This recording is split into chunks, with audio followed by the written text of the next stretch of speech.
Good morning, and thank you to all the members of the Stand Up Community Coalition who helped make today happen. To all the participants today, welcome. I'm so gratified to know that so many of you are working to stand up to bullying. I wish I could be with you to participate in today's conversation, but what matters more is that all of you are there. There are a lot of things as governor I can do, but single-handedly solving the problem of bullying is not one of them. Yes, I did get to sign one of the most comprehensive anti-bullying laws in the country, but laws can only go so far. Even working with people like the ones who are here today and who teach in your classrooms, as important as that is, can only go so far. As I see it, the biggest part of the solution is you. Look to your left and right. Look all around you. You are the answer to bullying, each and every one of you. And that answer starts with showing up today and standing up for your fellow students every day. Now, you've got some work to do. During the course of the day, you're going to hear from inspirational speakers, get a chance to voice your opinions in a town meeting discussion, and most importantly, have a chance to work together with students from other schools to formulate ideas and plans that you can take back to your community to help stop bullying. To get you started, it is my pleasure to introduce an amazing young man. I came to know him through his work as chairman of our statewide youth council. I am proud to have worked with him and the youth council on anti-bullying legislation and advocacy. He is a terrific example of a young person speaking up, getting involved, and giving back to our community, and it is fitting that he kicks off today's program. Please join me in welcoming my friend and your co-host and keynote speaker, Manny Cruz. Good morning. I said good morning. Much better. I must say that it is an honor to be here today and to serve my fellow youth. Today is a bittersweet day for me as it marks the last day of my chairmanship of Governor Deval Patrick's statewide youth council. As I close this chapter of my life and move on to the next chapter of public service, I couldn't think of a better way to spend this day than to be here with all of you. And for that, I thank you. My role here today is rather simple. I seek to inspire all of you to be the change. How I'm going to do that is by answering a question for you that is twofold. Why and what are we here for? We are gathered here today because of the silent cries of the victims of bullying. Our own personal struggles, our civic responsibility to each other, and most importantly, the passion that burns within each of us to make this world a better place.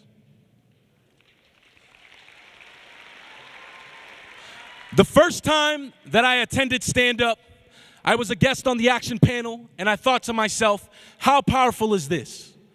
Thousands of young people gathered from all over the state, from all different backgrounds, with the common goal of spreading awareness of the effects of bullying in our communities and taking action ultimately.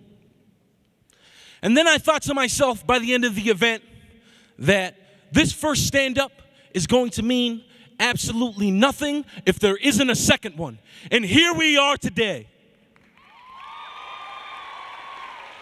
This is a unique opportunity for us as young people, the people most affected by bullying in our communities, to take a stand. This is our responsibility too. The work begins with you, just as Governor Patrick said. Now, I must tell you that this is going to be a long and hard fight. I'm not here to offer you empty words or blind optimism. No, bullying will not come to an end in a day, but bullying is a fixable problem, and only together can we fix this problem. And it starts with spreading awareness, because there are people, believe it or not, that believe that bullying is a non-issue. And to those people, we must say no first. We must remind them that there are families that have lost children, that there is a child somewhere that has lost their brother or sister, and there is a young person that has lost their best friend. I believe that one young person lost to bullying is one too many.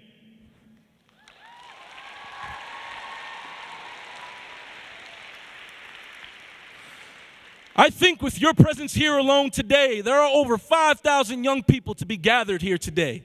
That alone sends a clear message that enough is enough. We must take action. We have each other. That is a very powerful weapon.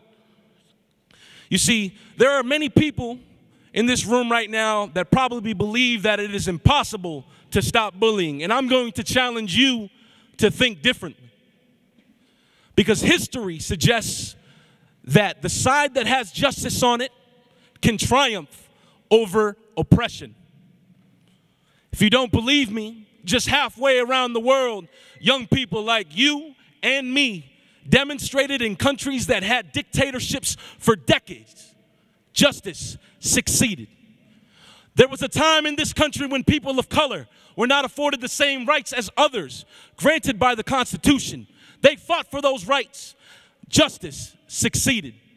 There was a time in this country when women were not allowed to vote. They fought for that right, and justice succeeded. There was a time in this country when 13 colonies stood together and said, we will have our independence. Justice succeeded. The greatest evil and bully to ever walk the face of the earth led Germany on a world war that took the lives of millions of people. He was ultimately defeated, and justice succeeded.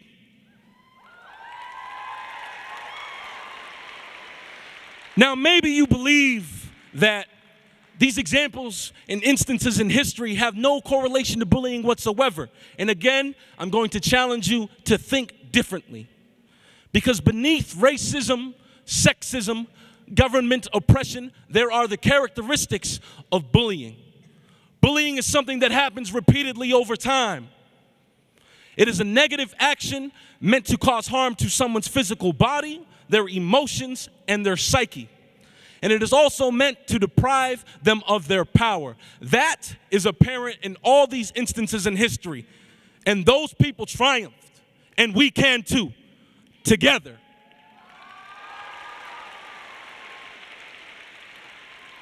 We must be realistic. The change will not be spontaneous. It's going to be a long, hard struggle, but we can overcome together.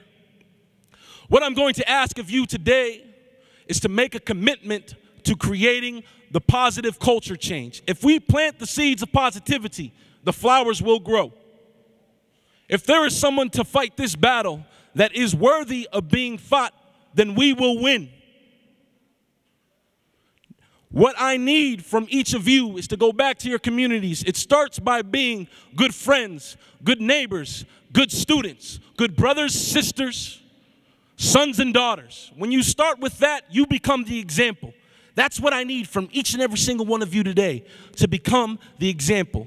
We may not have George Washington, we may not have Susan B. Anthony or Martin Luther King, but we do have Governor Deval Patrick and his administration. We have Manny Cruz. We have you, all of you. Together, we can achieve more. Now, who stands with me? That was not a rhetorical question. I said, who stands with me? Who stands with me? Do you believe that you can be the change? Stand up in your communities. I believe in you. Do you believe in you?